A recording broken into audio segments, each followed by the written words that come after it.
ICC has one as well as the Iowa HHS. And so, you know, just simple things, and it was shared on our district website as well. So, you know, the question is, you know, if you have a cough, can you still come to school? Your symptoms need to be mild and improving. The cough is one thing, you know, obviously that can linger for quite a while. So, as long as it's improving, you can return to school. And as long, if fever is gone, but my student still feels very unwell, can they return? Still, same as it always has been. If you are ill, you shouldn't come to school. So we always remind parents, going back to simple illness policy, if your student is not well enough to be able to be in school and, you know, be learning, then we would want them to stay home. And what about masking? Masking is not required. Certainly, if your student is coming to school and they have a cough and they're just not feeling very well, a mask is okay. And all of our nurses, we still carry them in our offices. And I have quite a few students at the high school still. When they come with a respiratory illness, they'll come in and ask for a mask. And I'm always very respectful of that. So, but certainly not required. So, it looks a lot different than it did. Do you guys have any questions for me?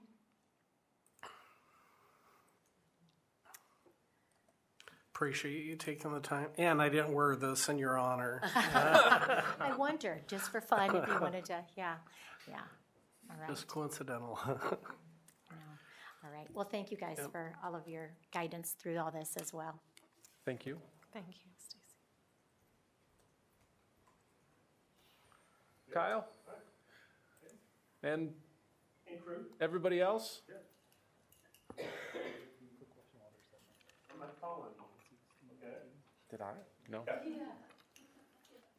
I don't have a summary document. I was gonna make those notes. Okay. If you're here, I'm I don't have it either. We'll wing it. Okay. I feel like I'm part of the A team or something. All right. Well, thanks for having us.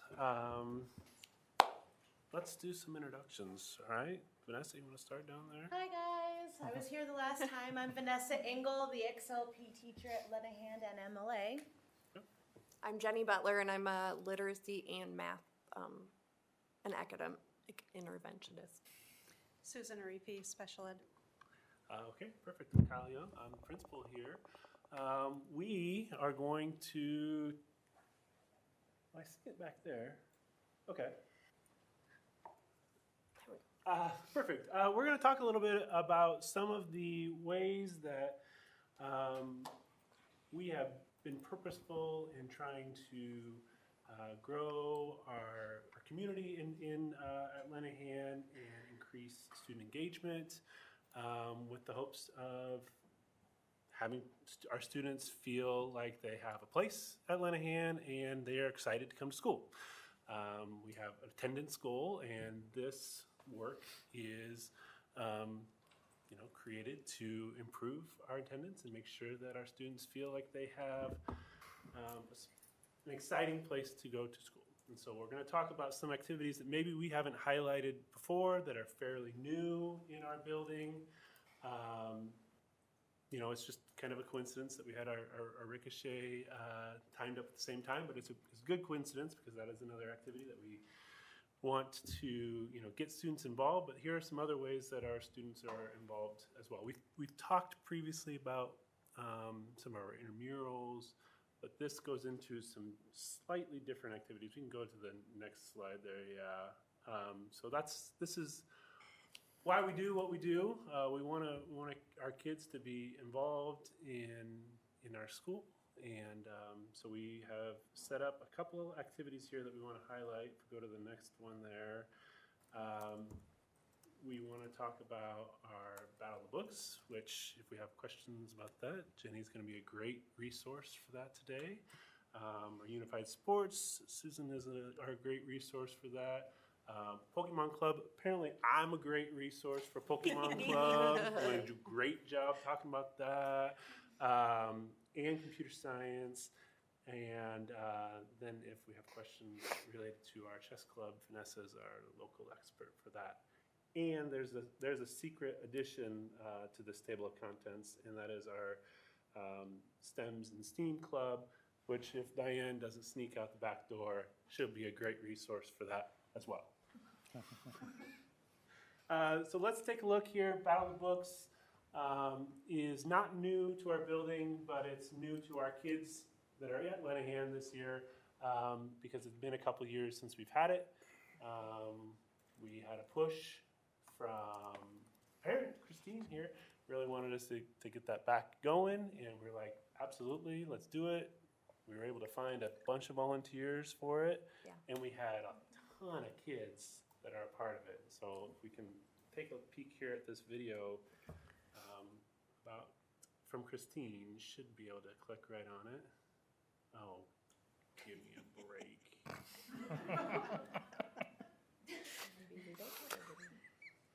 I can talk about that a little bit. Yeah, absolutely can Okay. share with you. I have done a lot of work with Christine on Battle of the Books. I was involved with it before COVID, and it's just such a great experience for our kids to read a variety of books. You know, some of our kids are stuck on the graphic novels or like the different things, and I love walking into some of their meetings with their volunteer coaches and hearing them talk about it. We even had one of the coaches that read all 10 books so she could talk with them. I used to be one of the coaches, but as teachers, it's really hard for us anymore to like try to do that. So we worked, I think we had 15 volunteer coaches. JOA, the public library, helped us find some of them. We had some parent volunteers. We've had, Hey, Christine. yeah, Christine's coached several teams. I was just gonna say too, I thought it was amazing to walk in and see your list and see some former students that I had coached previously coaching their own team, and that was awesome. We did have a couple student volunteers from the high school that did coach. One of them, it was her sister. And so it's just been such a great opportunity for our kids. This week, they're taking their Battle of the Books test over the books. And we'll celebrate that at the Battle of the Books Bash, which is on April 12th at the public library.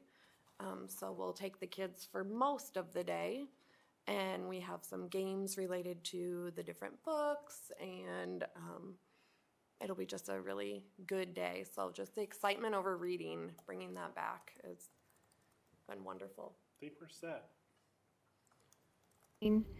Can you start by telling us what is Bob? Yes. Bob is a team reading competition that's offered to any Lenahan student who's interested. And basically, students are put on teams of 5 to 7 kids, and they have about 12 weeks to read 10 books collectively as a team. And then at the end of that, they compete against each other by taking a pretty comprehensive test that tests the knowledge of their books and the comprehension of their books. And then at the end of that, we'll have first, second, and third place winners, which kids get really excited about, includes medals. And we'll also have what's called the Battle of the Book Bash, which is a celebration of all the hard work that they've put in from reading the books. So we'll have pizza, games related to the books that they've read, and also being able to celebrate their hard work, having fun, and give out the first, second, and third place winners too. Awesome. It sounds like so much fun. Yes. And we know that Bob, when COVID started, we had to kind of stop doing Bob for a while. And then really it was you and a couple of other parents who were really pushing us to revive it here at Lenahan. Can you tell us why? Why did you think it was important? Yeah, so I've seen, I think especially in the post-COVID years, that there are a lot of really hardworking, smart students here at Lenahan who are really hungry for unique and challenging academic opportunities that they can challenge themselves and also build community within their school, within this pretty big school actually. And I had heard about Battle of the Books before. I'd heard a lot of just positive reviews about it from the community and from teachers and students. So I was excited that historically there is some foundations already for it. But also the other side of it is there's a lot of families in our district that are really wanting our kids to love reading and to become lifelong readers.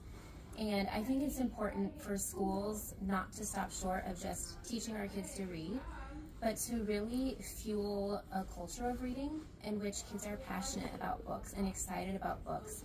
and they have spaces to meet other readers, to discuss their books, and just be self-motivated to pursue reading as a habit and as a lifelong habit. So I felt like that really aligned with something I'm passionate about, which is reading. And I've met several students who are just awesome readers who really wanted to build community around that. Thank you. Thank you so much. All right, we can go to our next slide here. Hi, Christine. Not Christine again. We're going to learn from Octavia here real quick. Okay, Octavia, can you tell me what is Bob? Bob stands for Battle of the Books, and it's basically a reading program for kids to be a part of. And why did you decide to join Bob? I joined Bob for fun, and I'm basically really good at reading, so I trust myself in winning this.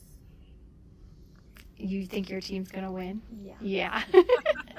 Okay, and then how is your team doing so far? My team is doing really well. We've read a ton of books, and we've been meeting our goals a lot. When you meet with your team, what do you do? We talk over our goals first and what parts of the book we're at right now, and then if we've reached our goals, we either get like a piece of candy or another reward. Ah, awesome. Thank you so much. So that's Bob. Any questions on Bob? Okay, Octavia. Well, if you do, we'll play Octavia again. Stop by April 12th if any of you can at the public library and see all the kids we have involved. Yeah, no, it'll be great. I can talk about it since I'm here. You don't Well, have to have the video. you didn't request it from me. Okay. This is awesome. So Unified Sports, they just met today. Well, not that That's group. Special That's Olympics. yes. They are going to meet on Thursday, correct? All right. Talk about what's happening on Thursday. So Unified Champion School is one of the designations that Lenahan was able to receive. The high school just got approved also. Part of that, it is connected with Special Olympics, but it's kind of its own entity, so it's just our school. And what we do is every month we meet twice during the month, and it's a combination of general education students and special education students. They do activities together. They've made posters for our kids that are going to compete in Special Olympics events. They did we participated in, it's through the Special Olympics. It was a week celebrating inclusion and diversity. So they created the dress-up days and the activities. They did slides. A couple of the students made, I don't remember what that's called, the quizzes that went with it, Kahoot, because I didn't know how. So the kids have been a big part of that. On Thursday, we opened it up to the district, and we have 56 students with special needs participating in a Unified Sports Day at the Coliseum. At Lenahan, we have 13 special needs students and then 13 peer helpers. One of the requirements for them to be in the champion school is to be a 1-to-1 ratio. So we have just as many gen ed as we do special ed. It's a little bit different than the Special Olympics that we do that is district-wide. So part of that is we do have one kid that's a little bit difficult, and if we get to see Jake Loopy, he's one of the peer helpers that has been with us. He has formed a great friendship with him and can get him to do different things that we can't. So Jake does a lot of activities with our class just to get that participation. And it's just a way to build that friendship and understanding, empathy, and just be treated like anyone else.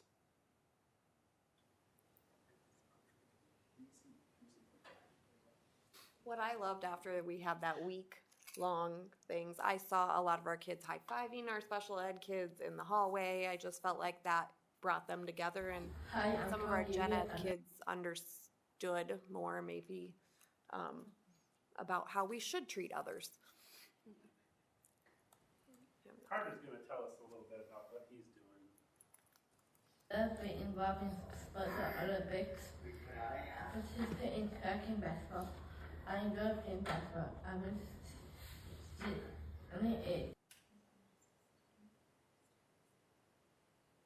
To stay to see it. Melissa teaches out basketball, soccer. I go to practice every week. We play games. Some of my friends are helpers. We're Special Olympics. Give happiness and happiness. He loves basketball and he loves soccer, and he is excited to be a part of this group. And hopefully we can see Jake, who's one of our helpers as well.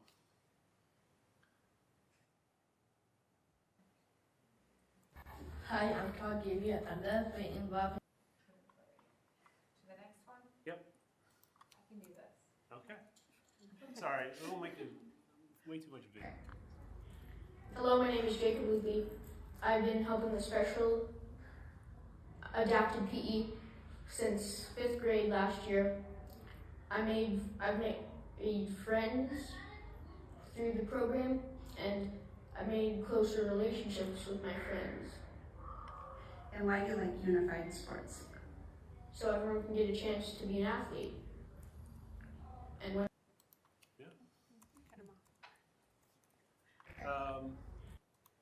Any questions on our unified sports programming? I know we've talked about it before, but do you see more kids participating next year? Would they hear about their friends doing this, or what do you hear? I think it'll grow. Okay. I really do. I think kids are having a really positive experience. I'm sure Liz can speak about it too, some of this stuff too. Yes, yeah. I've been volunteering for a couple weeks now, and I have my oldest son helping and my 5th grader. So they've been it's been good for both of them. So. And after our inclusion week, I actually had a lot of peers ask if they could participate. The unified group that we do is a little bit different than the Special Olympics, and because we want to try to keep a 1-to-1 ratio, we've had to say not this year, but maybe next year.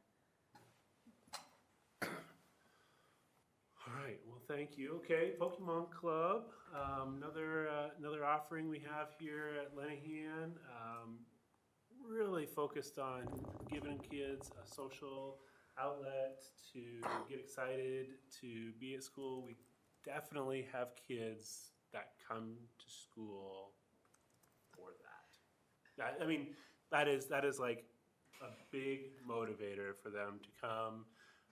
Because they get to bring their cards. They don't get to use them during the school day, but they get to bring them and play with them after school.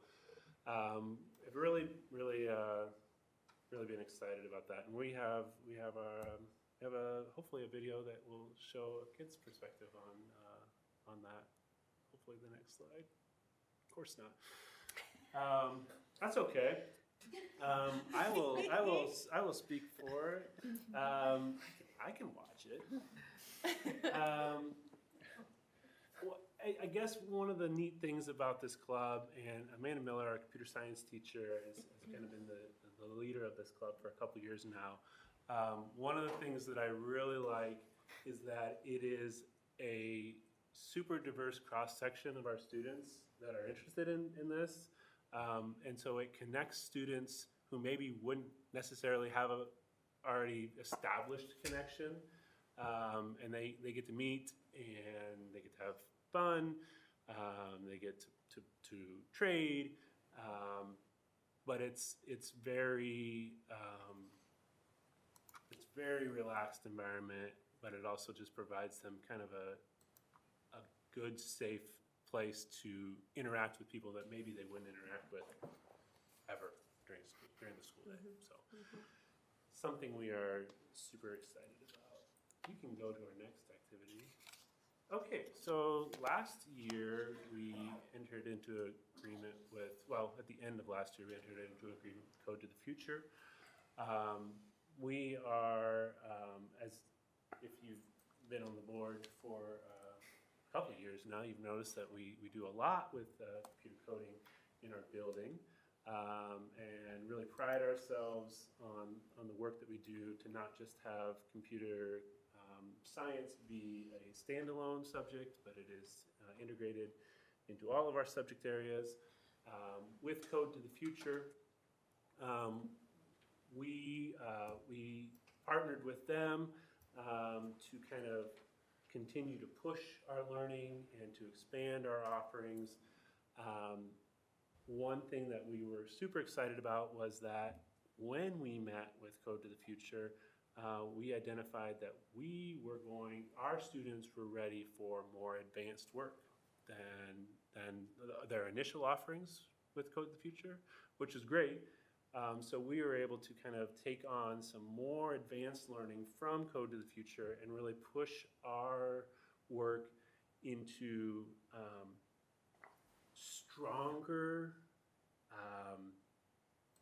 stronger block-based coding, which means instead of, maybe last year we would have shown projects related to that from students that were like fancier PowerPoint presentations. Like they're presenting information, but coding the information in there. And now these same kids that were working on that are now able to do more if-then stuff. So they're more conditional programming happening. So they're taking the next step into that just with their block-based coding. Our sixth graders are getting, over the last couple weeks, are starting to get introduced to text-based coding, and they're doing that through Minecraft. And so there's some kids that are super excited about that. But they are doing a lot more text-based coding now, which is something we have not done in previous years. So this Code to the Future partnership has kind of pushed us into the next level with that. And our goal moving forward is to have it strengthen our work with robotics as well. And so we have robotics programming in our sixth grade curriculum, but we want to add a robotics component to our fifth grade curriculum as well. And that, maybe, let's push play, see what happens. Okay, so this year for sixth grade, you have done quite a few projects during class. You've done one on a coordinate plane, one about the Titanic, and one about body systems. What project is this right here? Body systems. What did you like about this project? It helps you learn more about like the body system and how you use it, basically. How did you know how to code this project? How did you know how to create it? My teacher's help, of course, and learning how to code. How long have you been using Scratch, do you think? Oh God. Maybe like first grade or so. Yeah, okay. And do you feel like you've been getting better at it? Mhm. Mhm. Now you've moved on. You're not working on Scratch anymore in computer science. What are you working on now in computer science? Remember what the program's called? Minecraft. Minecraft. Yeah. Do you like Minecraft? Mhm. Yeah. Is it cool to kind of change it up now and code in a different way? Yeah. All right. Thanks, Peyton. One thing I'll highlight about this clip is that she's a fabulous learner. She's a fabulous student. Traditional academics do not come easy for her. And this is a student that I don't think we would see excelling in maybe some of our traditional assessments. But she leans into this work and does amazing things. And this is the avenue for her to she works really hard on these projects and does really great things. That might not show up in her a reading score at this point. But she's making great progress, and this is the hook, I think, that's going to keep her motivated to do some great things in the future. So really excited about that. I have a question. Yeah, When go ahead. you said text coding, is that like the HTML code? That's words. That's, so they go word into the commands. HTML. Yeah, so our block-based coding will find like an object, and then it'll either a command or an image or something that I'm putting in a series, and that's what's running the code. The text is I'm literally entering specific text to drive the programming. Yeah. Thank you. Yeah. All right, one more, I think.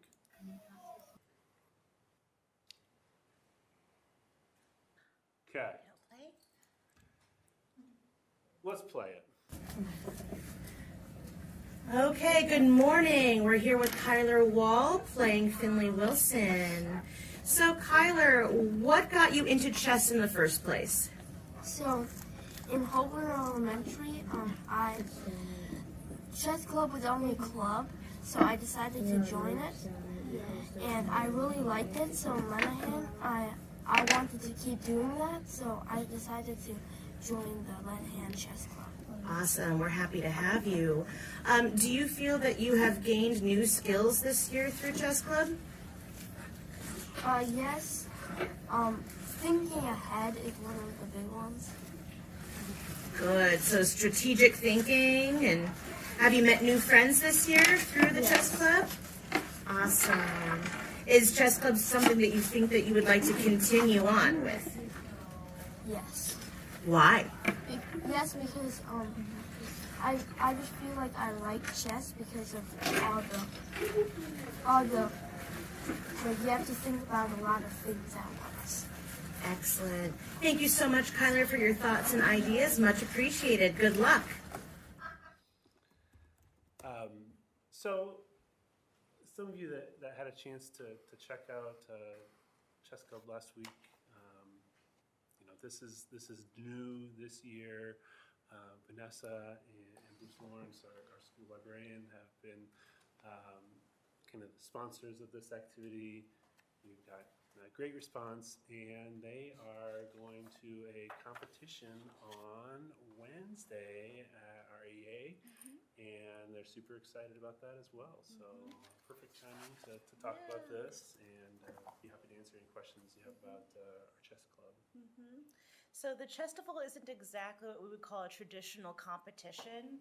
We are just trying to do it as a way where students can interact with each other from different buildings. So it'll be the elementary schools participating through their chess clubs. They'll be bringing students, and then as well as Lenahan Chess Club. So on Wednesday, we'll be meeting at the AEA, and this is teacher created, not AEA created at the moment. So what we did was we worked together to create this competition based on the AEA's structure of what they've done for Chestival previously. The idea is for kids they know their wins, their losses, and their draws, and it's all about them progressing. So there isn't a competition at the end of this. This is also especially to cater to some of our students that maybe have a little bit more high anxiety about pressure situations. So we just really want to focus in on the fact that we are building on their learning and building on their own personal progress. So us individually as teachers, we will talk to each of the students and show them their process, their progress throughout the match, rather than having a big competition with all the scores flashed up at the top. Yep, that's this Wednesday a.m. Yes, from 9 until 12, and any of the board members that wish to come and join us are welcome to.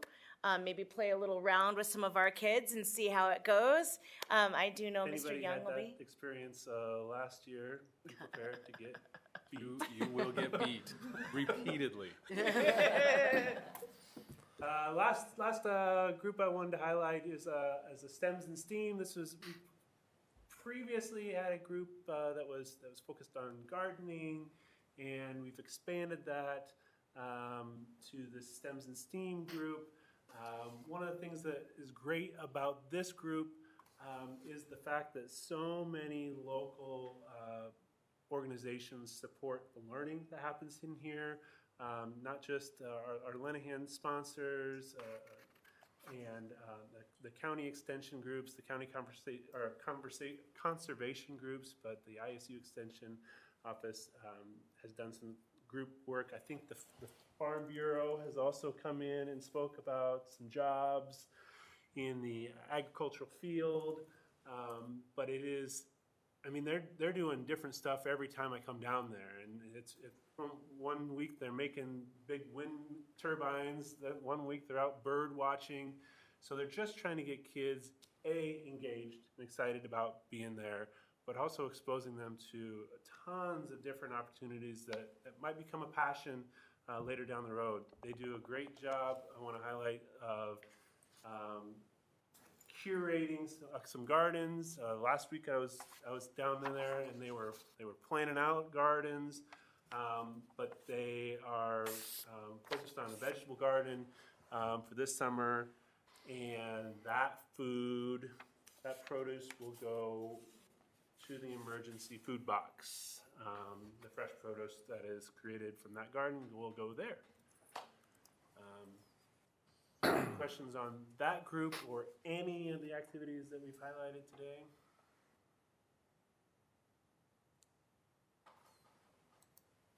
Appreciate your patience while our videos didn't load. Thank you, guys. Thank you. Thank you. Thank you.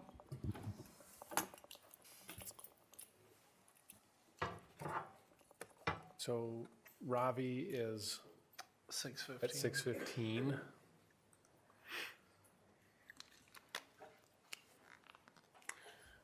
Can you do this in 10 minutes, Matt? I can do the next agenda. Right, that's what I was thinking. Can we do the school-based therapy? Can you do that in 10 minutes? And then we got to talk to Ravi, and then we'll do the curriculum stuff? Okay.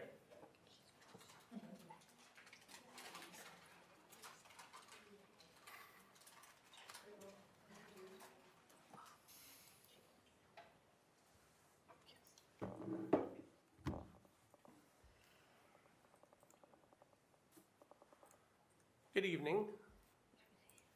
I want to talk about school-based therapy a little bit and then talk about our vision for next year. Sorry, Amy. So you've seen this before, but just again, a little bit of background where Center for Disease Control reported Iowa having the 4th highest increase in mental health issues nationally. The National Alliance on Mental Illness reports 1 in 6 students between the ages of 6 and 17 experience mental health conditions. Okay. And mental health statistics report 13.31% of Iowa students are identified for an IEP, which is an individualized education program, as well as having the effects of an underlying mental health condition contributing to the need for that IEP. So in our district, we have about 830 kids with IEPs.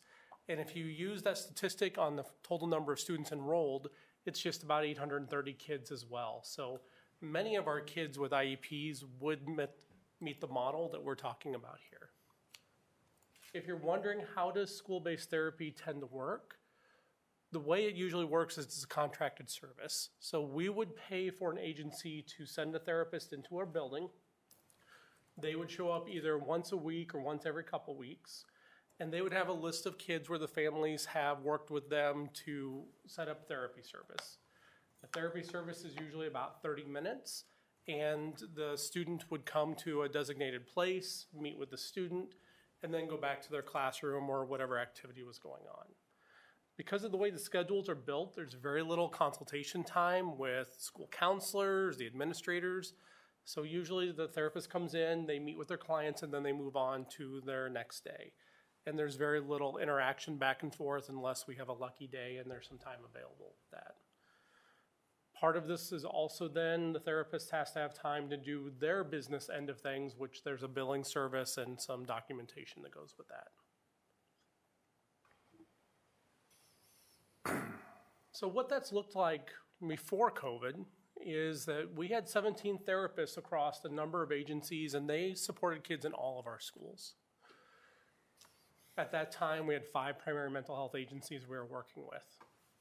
Nowadays, we have 6 mental health agencies we work with, but there are only 7 therapists in our schools, and they do not cover all of our buildings.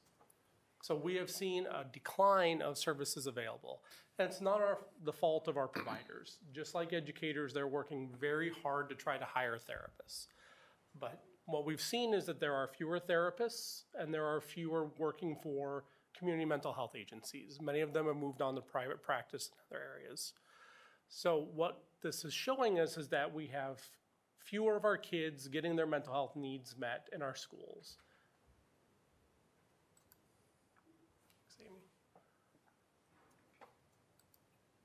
So if you remember back to when the Therapeutic Classrooms was here and they were presenting, we had Megan Stein with us, which is their on-site therapist. And we talked about the majority of students who receive mental health services in our schools also are special education students. Part of their issue is that we need to support both what's going on with them cognitively as well as them going on academically. And bringing therapy into that equation helps us set up a situation where we can help them regulate more, help them learn more about their own triggers, and then get to more of a preventative measure, as well as help our teachers understand more about what are those root causes. What's really going on when we see something about a student struggling either behaviorally or nowadays often academically as well.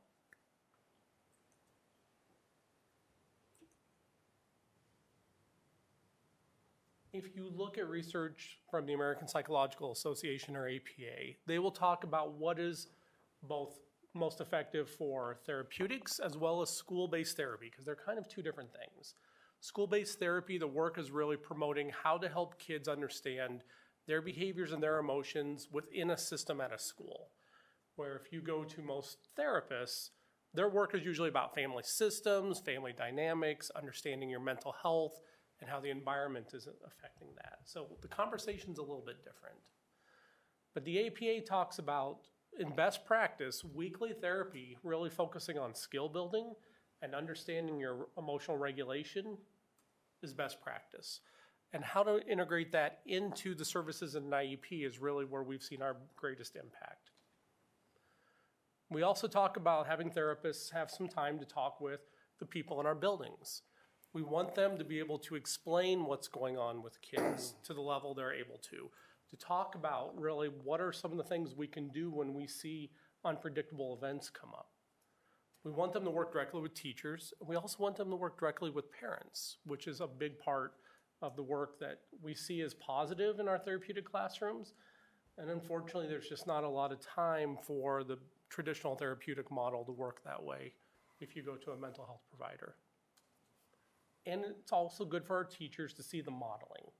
You can talk through things all day long, but many of our people are very hands-on learners. I'm a hands-on learner. So when I see someone in front of me talk about a strategy and then model it, that helps me understand it, and it gets me closer to doing that myself.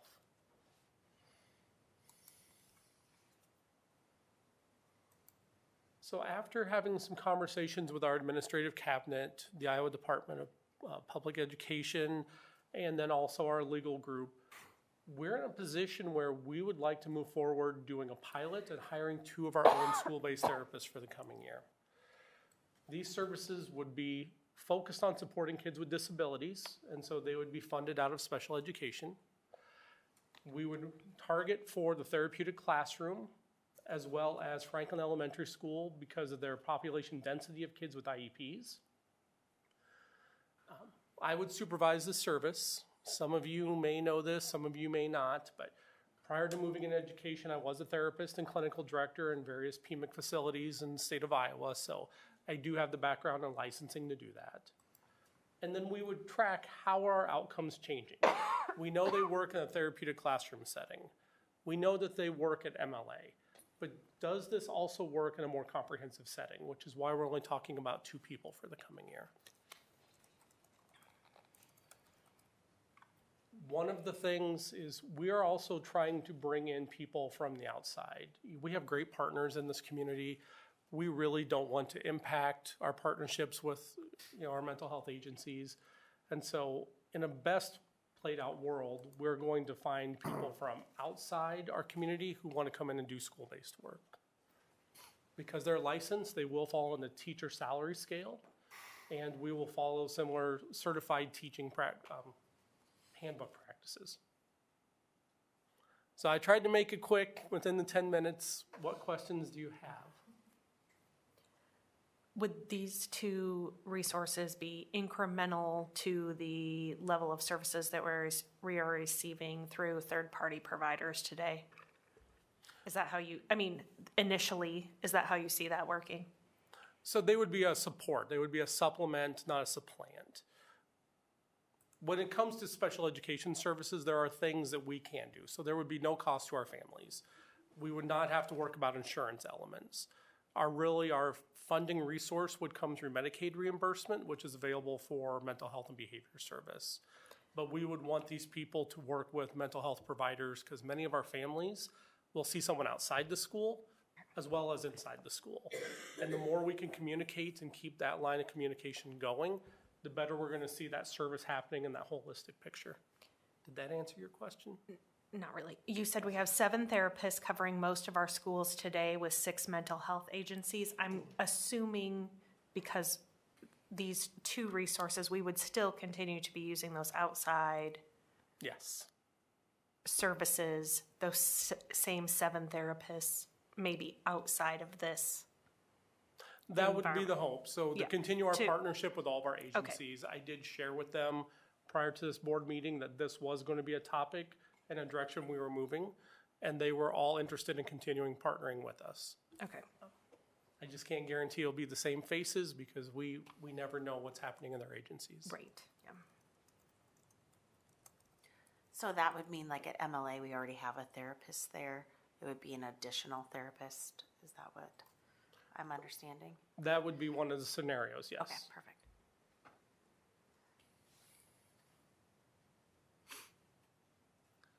You think you're gonna be able to find 2 people? I do. So a couple different things. When we look at our teacher's pay scale, given also looking at the pay scale of people moving into the practice, they're very comparable. But IPERS is really appealing, and also school-based schedules are very appealing. And even though we would have these positions work almost year-round, still the schedule for schools would really draw in some people. We've done some early just kind of talking with different agencies in the Ames and Des Moines area, and we've had some people say, if you actually get to this place, reach out to us and let us know. That's good to hear. Yeah. And as much as I'm not excited about what's going on at the legislative level, there are people working for different AEA systems that may be interested in this as well. Mm-hmm.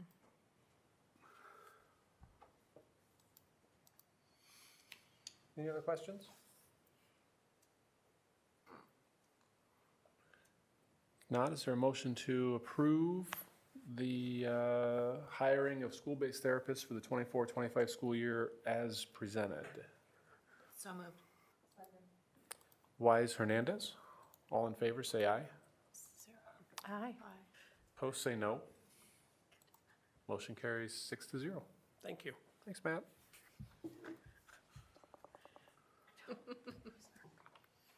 Was it really? I can change it. It's fine, Sean. Will you fix that for me, Randy? Yeah, I got you. Okay. We sound the same. We need to separate us. It's fixed. Ravi, thanks for joining us this evening. Nice to be here. Thank you for inviting me to join you. So our board, which includes our student board representatives, had an opportunity to see you present at the Iowa Association of School Boards last fall, and then we followed up with a book study of the book Pivot, which we just finished at our last board meeting. So we tried to time this out so we could have some open dialogue about your book, and we're also very, very excited about having you come visit Marshalltown next fall as well.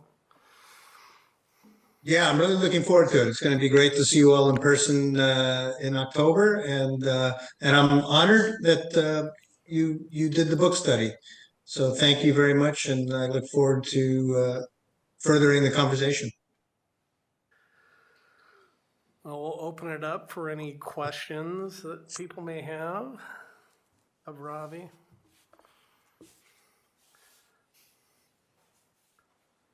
Jump on in, Sean.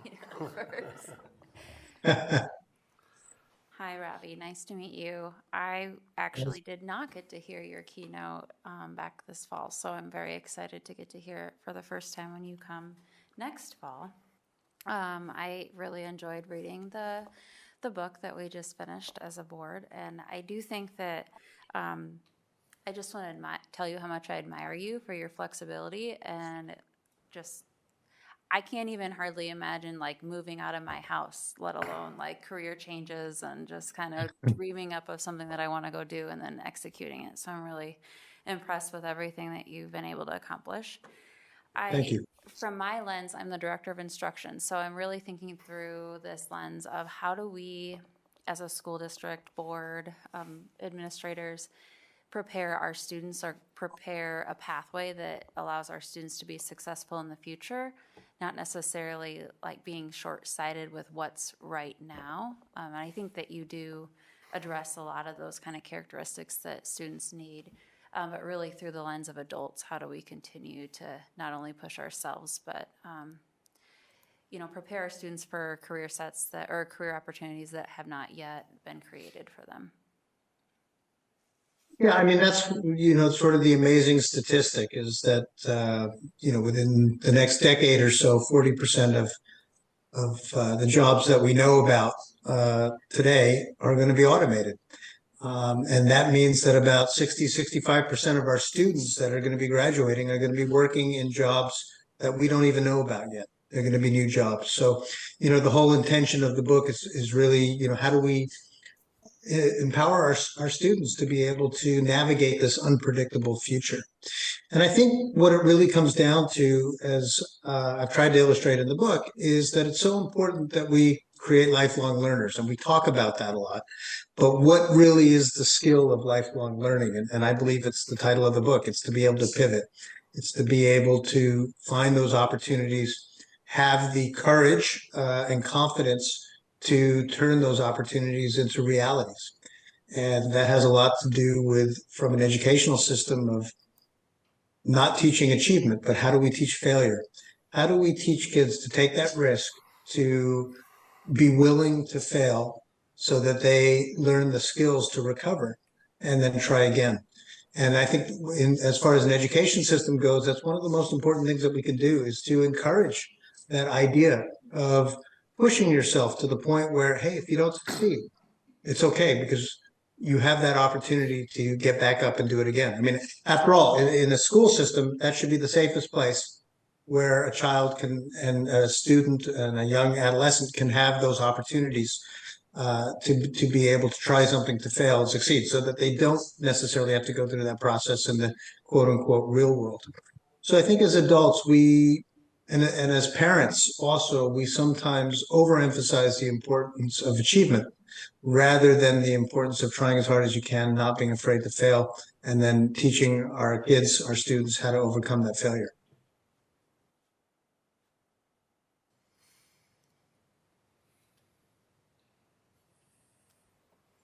I want to say, Did that? Oh, go ahead. No, I was just going to say, did that address the question, or if there's a follow-up to that I can better address, please feel free. Well, I know in one of the latter chapters, you talked a little bit about the direction the school has been headed with like career-focused or CTE-focused learning. Maybe you could expound upon that a little bit.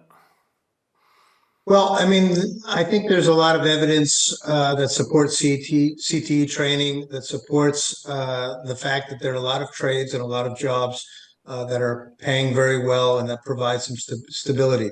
Whether those jobs can be outsourced to technology or not is often debated. I'm actually from the mindset that most of them will be. And so I think what every CTE program needs to have is a even stronger component of entrepreneurship, so that our students who go through CTE programs not only learn those trades, not only feel that they have a secure job and career ahead of them, but understand how to create that opportunity to be bigger than the trade itself. So that when a plumbing job, for example, becomes outsourced to technology, they have the mindset, the growth mindset, the entrepreneurial mindset to develop a business around the automation of those types of jobs so that they can evolve into that. And I think that needs to be an important part of CTE training. Hi, Ravi. One thing that I like that you said in your book was about making sure that we're building relationships. And, you know, had you not had the relationship, you know, met the music producer, you wouldn't have been able to, you know, get those connections. And so we own a business in town, and I think it's hard, you know, you want people to learn how to use build those relationships, but then also a lot of the kiddos are on their phones a lot. And how do you manage technology but still keep them learning how to make those relationships, you know, out in the real world and not just be on, you know, those social platforms all the time? Yeah, and obviously that's a big challenge. You know, technology offers us so many wonderful things, but it also comes with its hindrances and challenges. And I think that what is so great about a school system and a school environment is that we have that opportunity to create forums where kids can interact not only with other students, but other teachers who are not their own. That's one of the main things I think that's so important, is for kids to start interacting with adults that are not familiar to them, because that's how we build our networks. And that's something that I find is often lacking in young kids today, is that level of confidence, that level of curiosity also. It's a combination of curiosity and confidence that enables them to, you know, seek the wisdom of those of us that have been around a little bit longer. And so a school system provides that forum. And I think that we need to create more opportunities and force those opportunities for our kids to gain a level of comfort with interacting with other adults, you know, who are not familiar to them, who are not their own parents, not the parents of their friends, and not their own classroom teachers. Thank you. Sure. Students, do you have any questions?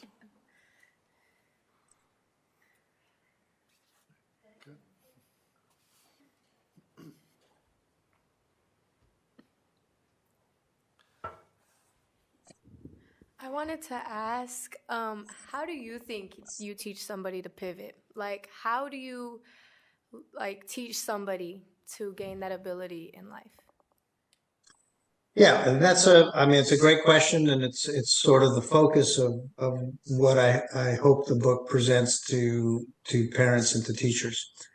You know, I believe those 4 pillars of life, to pivot is to be a lifelong learner. You're always curious and you're always willing to learn, to listen and to learn.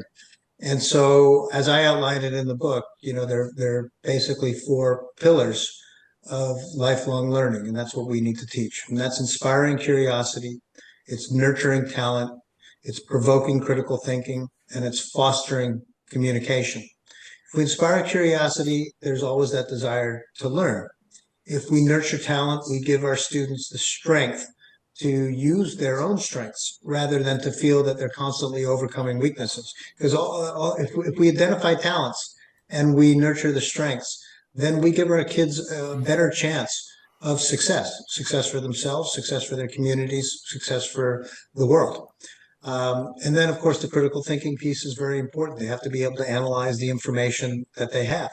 I often talk about my time as a pilot, where we never needed to, or were never encouraged to assess what our airplane was doing based on what one instrument was telling us. We needed to look at a minimum of 3.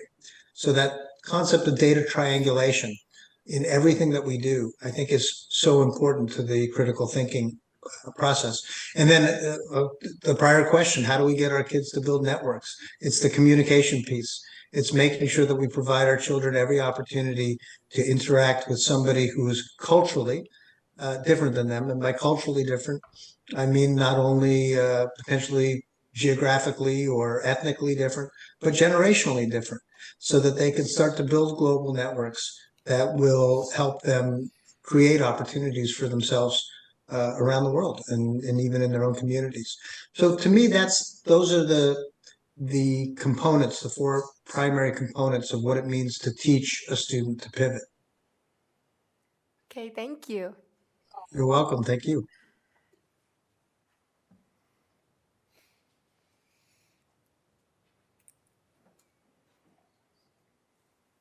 I think we're good. Yep.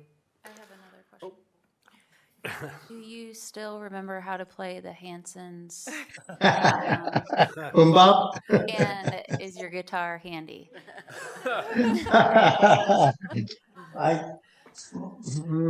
My guitar is handy, actually, but I don't know if it's in tune. My stepson was playing it all weekend, so I'm not sure if it's in tune. But the short answer to your question is yes, I do remember. I will probably never forget. I played it so many times. And the long answer is that I hardly ever play it anymore. Well, thank you so much for your time this evening, and we look very forward to you working with our students next fall as well as with our district. Well, thank you. I'm looking forward to it too, and I imagine that there will be plenty of opportunities over the day and a half that we're going to be together to pull out a guitar too and strum a couple of chords from a Hanson song. So something to look forward to, I hope. Great, bring it along. We'll have some fun Have a for good sure. evening. Thank you. Thank you. Thank you. All right, thank you very much. Nice to meet you all.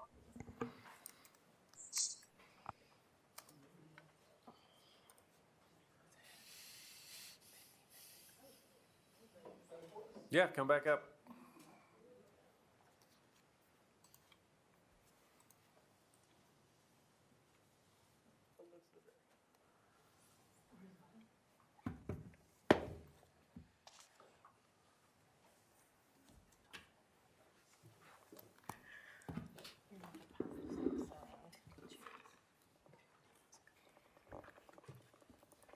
Hello.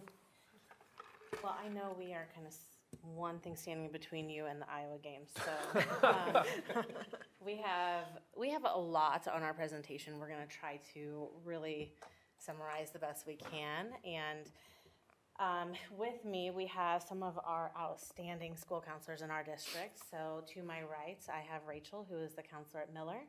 I have Mary, who is the counselor at one of the counselors at the high school. And I have Ashley, who is the school counselor at Anson Elementary. And they're going to be helping us with the presentation.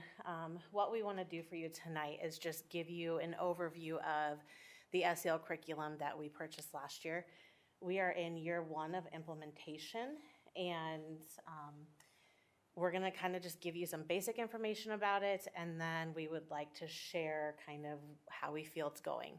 Both get some staff feedback, some student feedback, and of course the feedback from the experts to my right. So, oh, and I am Valerie Corson, if you don't remember.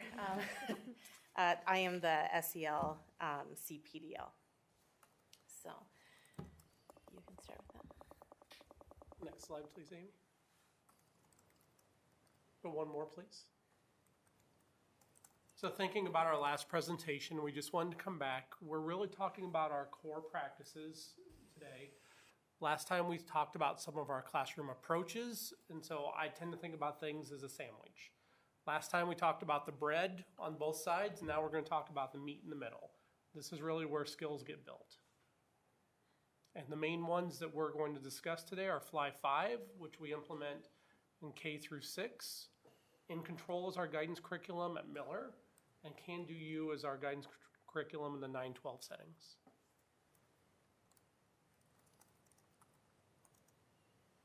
And just to get a reminder, our vision for social emotional learning is to actively promote social emotional learning through providing high quality teaching and learning experiences on social emotional development.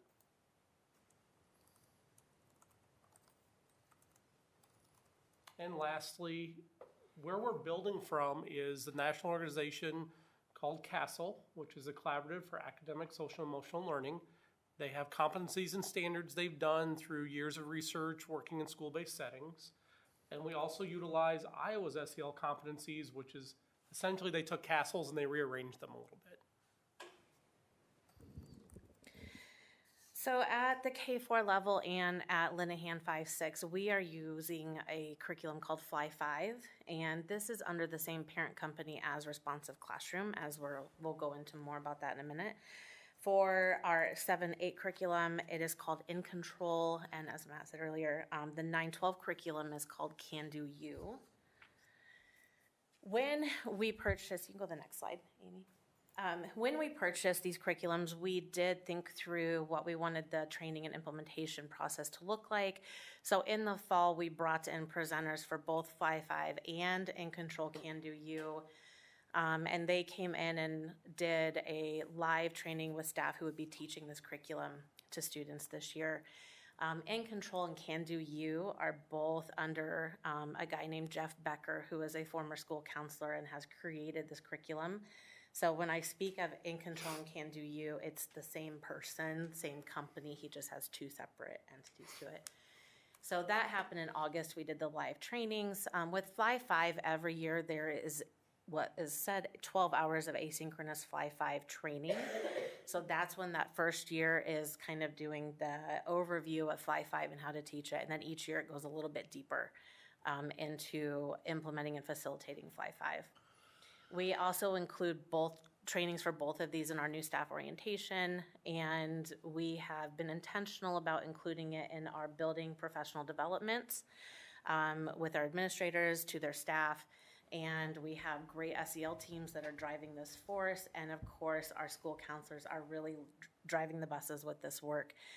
They are the ones that are knee-deep in the facilitation planning, the implementing, and unpacking the standards and setting our goals.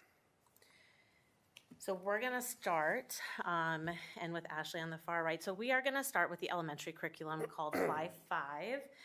And as we start to go, you can go to the next slide, Amy. One thing is, if you think back to the last time we presented on Responsive Classroom, one of the reasons we really liked Fly 5 is that it does completely align with those 4 areas that we talked about with Responsive Classroom domains. So the effective management, the development responsive teaching, the positive community, and the engaging academics. So they are meant to intertwine and complement each other. And next slide, Amy. So one thing we are going to talk a lot about with Fly 5 is that it is aligned to CASEL competency, so it is standards-based. And then Fly 5 itself takes those standards and breaks it down into 5 core competencies, and they call those CARES. Those 5 core competencies, which all the lessons are built around, is cooperation, assertiveness, responsibility, empathy, and self-control.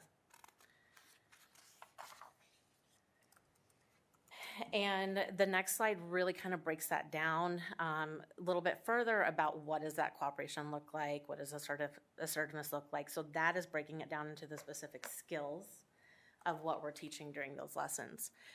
Before I turn it over to Ashley, she's going to talk a lot about what the staff feedback, how they've been receiving it. We have some videos to show you, and just in full disclosure, we recently had a visit from Fly 5, so their ambassadors came to visit Anson, Franklin, and Linehan. We're gracious enough to welcome them in. They did some social media footage and were able to share that with us so we could present to you some of the student interviews and staff interviews that they did while they were here. And a couple administrators got some, showcase time too. So I will turn it over to Ashley, and she can talk about what Fly 5 has been like at Anson, and then we will also dive into the other buildings as well. Okay, so this is some examples of how, particularly Anson and Franklin, but this is how the teachers, they use the CARES in several different ways. One of the ways that we do is the CARES is used also for our expectations. So when the teachers are teaching these lessons, it's also incorporated into their expectations for the day of the kids. So you can notice, especially that middle one where they have come up with what does cooperation look like in their classroom, what does assertiveness look like, responsibility. So those are the expectations, as well as pictures to show that. Part of Fly 5 and CARES is that it is kid oriented and kid buy-in, and so that is where a lot of these interactive things that CARES does, the lessons that they do, they are kid worked with in groups, individualness. They have journals, those kinds of things. And it really incorporates these components into daily life. They use them throughout their day. They might even incorporate it into their math lessons. They might even incorporate it into their morning meetings, literacy. Teachers really take these competencies and really bring them into the lessons that they teach as well, not just when they teach Fly 5 into their day. So here is just a couple pictures of myself teaching a lesson, as well as a teacher who will gives a testimony to that, as well as students working in their journals. In the top corner, that is, they each have a journal. The teachers that I have worked with, that I know also in the other buildings, they really do like this curriculum. It really builds into what's important for the kids, cooperating with kids. They work together, not just in SEL, but they might have to work together in their literacy. They might have to be looking together in PE. They might be having to work together in art. And so to carry those kinds of things, how to be assertive, maybe on the playground, how to be, have self-control when they're having some of those strong emotions. The teachers really feel that it can get to the kids. The one thing that I hear quite often, and this is one of the quotes that one of our teachers said, was, "I wish we had the time to teach more of it." The time that is given to our teachers is not as much time as I think that the teachers would need to be able to teach these lessons to the extent of what is really needed. Here you will see students at Franklin work and kind of have some staff feedback in this curriculum. Welcome to Franklin Elementary. My name is Tim Holmgren, and I am lucky enough to be the principal. Join me. You can see how we implement Fly 5.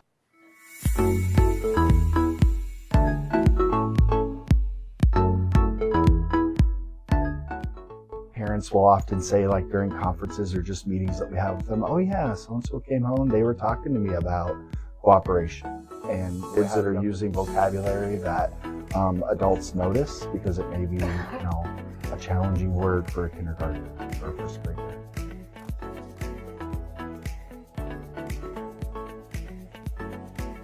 They have demonstrated responsibility. I've noticed that with the lessons, they're able to, put things, even something just as simple as putting something away in their desk in the correct folder, and knowing where that is and pulling that out when they're ready to go. Bringing things home to their parents and letting their parents know, like when the spelling test is going to be. And example, we have a concert coming up, and so letting their parents know when the concert's going to be, and just being responsible in that way and bringing things back that need to come back to school as well.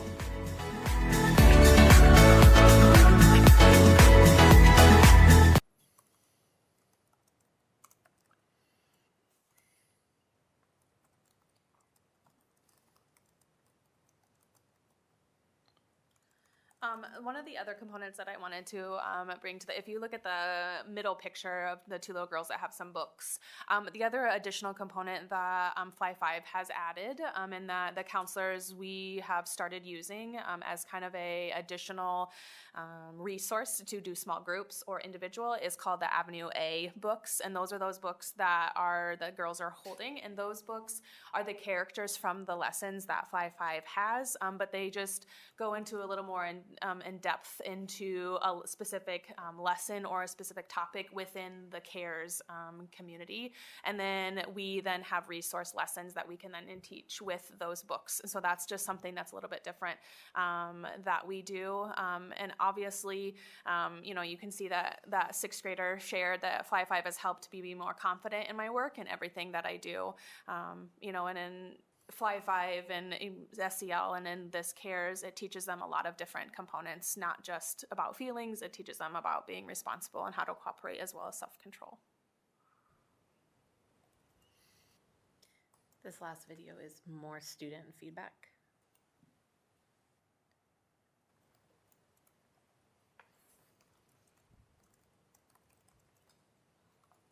One thing I like about Fly 5 is when we get to act out things with our class. We have some really good actors in our class. Fly 5 has helped me be more confident in my work and everything that I do, because a lot of the times I second guess myself and then I don't get the problem solved or anything. So 5-5 has helped me ask for help when I need help on things. 5-5 has helped me ask for help when I need to or like when I don't understand things. Some of the strategies I've learned in 5-5 is taking deep breaths or counting backwards. They helped me because I've got to calm down and think more clearly. 5-5 has helped me with trusting myself, trusting others and what to do and what not to do. More from 5-5 is I've learned how to be more safe and respectful to other people. Learning that has helped me be more safe and respectful and not get into a lot of fights and stuff and pay more attention in class. The best thing about 5-5 lessons is probably the activities we get to do, like 4 corners. It's really fun because we get to see what other people's opinions are and stuff. Okay, so that is about 5-5 in a nutshell. One of the things before we move on to Miller, we're really excited about the opportunity 5-5 brought us was really taking CARES and embracing the CARES competencies. We are now thinking through the lens of how do we take that language and create a common expectation language for all of our elementary buildings with the idea in mind that when they transition to Linehan, we had that common language, the common practices going in and feeding into one building. And then we will continue that work on then how do we transition those standards and competencies into Miller? What would that look like? How do we really start to blend and improve those transitions from building to building? So we are excited for that work. Not only are we excited, but 5-5 and Responsive Classroom are extremely excited that we're taking that on and really creating a blended component that even they hadn't done yet. So we're kind of leading the way on that as well, which is really exciting. So with that, we'll transition into our middle and high school curriculum. The middle and high school curriculums, these are video-based curriculums. So the idea behind these is if you think our kids these days love YouTube, right? And so it's kind of YouTube videos. Again, the In Control and Can Do You are both aligned and crosswalked with standards, with SEL standards. They were created by Jeff Becker, is who you're going to see in this video, and he's going to talk to us a little bit about what the curriculum is and what it looks like. Hey, how's it going? Jeff Becker here, creator of the video curriculum that builds character and confidence in middle schoolers. Here at In Control, we help schools to deliver excellent non-academic direct instruction that transform their schools, all with zero teacher prep. As a middle school educator and professor of education, my team and I have created something amazing for today's busy middle schools. In this program, we have over 72 high-resolution, super relatable video lessons for 6th, 7th, and 8th graders, totaling 24 videos per grade level per year, so that way your kids have enough videos to last them all 3 years. And if there are topics or things that we haven't covered, but you wish that we did, we also have a collection of videos called The Vault that help you to tackle middle school-centric issues like bullying, empathy, and things like how to write an email to a teacher without being like, "Yo, Miss Kirk, why'd you give me an F?" The videos in our curriculum come with a progression plan and teach them skills like self-confidence, self-discipline, self-awareness, conflict resolution skills, empathy skills, goal-setting strategies, emotion regulation skills, and much more. We teach them how to be kind to one another, respectful to themselves, each other, and teachers. And we include a discussion or reflection activity at the end of every video that's guaranteed to boost classroom culture and student-teacher relationships. We also provide you with super easy-to-use copy and paste parent emails and guides that help keep parents and caretakers informed and engaged. For the teachers, we have simple guides or info sheets that keep your staff updated on what the videos are going to be about and give them easy-to-implement tips and tricks that will improve their classroom climate. Speaking of teachers, our innovative software provides principals and leaders with real-time analytics to confirm if and when the teachers are presenting our educational videos to their students, ensuring that the content is being utilized to enhance student growth within their schools. And we know that data is important to you, so we built easy-to-use pre-tests and post-tests for each grade level. So that was supposed to cut off naturally in the presentation, sorry. So what he's basically talking about, the biggest difference between middle and high school is in middle school, there is 24 set curriculum lessons, and each year they go through that same scope and sequence. And again, up here, you're gonna see where this is kind of the different topics within the curriculum and how those specific topics align with the SEL standards and competencies. With the next slide, this one shows you that scope and the sequence. So I included on this slide the 7th and 8th grade. So those would be kind of the series of videos that the teachers would go through, an example of what the leader guide looks like, and just tips and suggestions for doing that curriculum.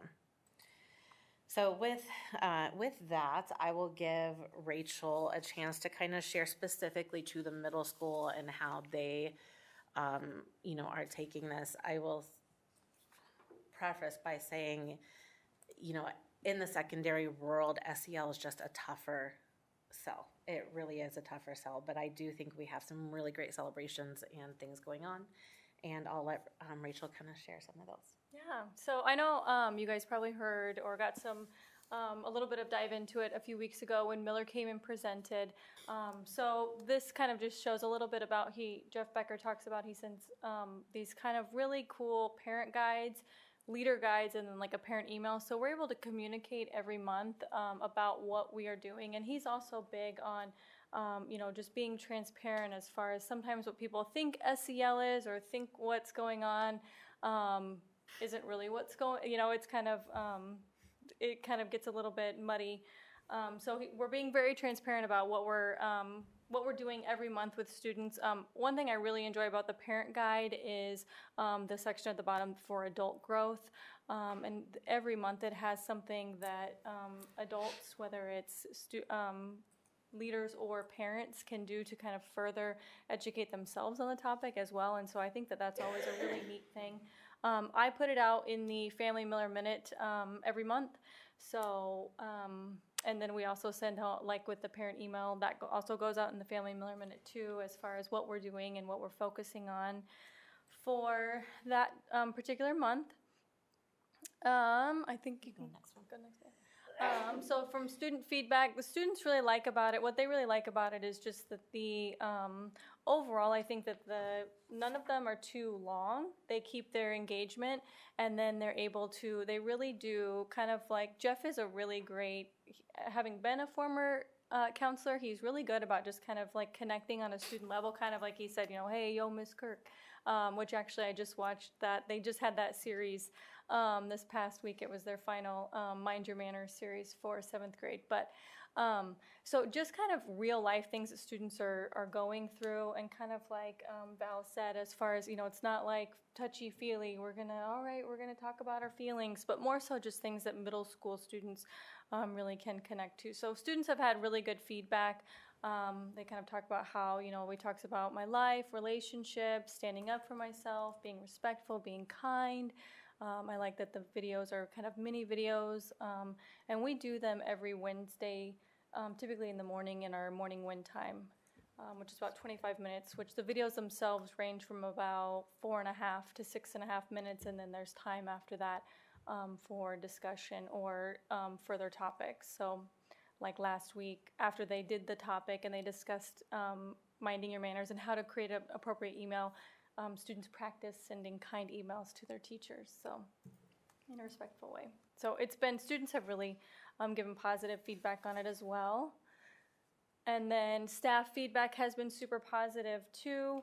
A lot of staff that I've talked to really like that they're very relatable as far as just everyday what you're doing. And that's something that I know in the SEL steering committee we've also talked about as far as connecting SEL to our everyday curriculum and everyday things that we're doing. So, for example, one that I know that just kind of kicked it off and I was so excited about was we had Alex Boyer come in September, and the topic was growth mindset for SEL for that month. So everybody kind of it was just this continuing conversation that we continued throughout the month, and then they've all kind of been like that, and they all kind of have a theme. So like December was like giving, that you can kind of go with. And teachers really like that it kind of opens the door for communication, because sometimes that's hard at the middle school level.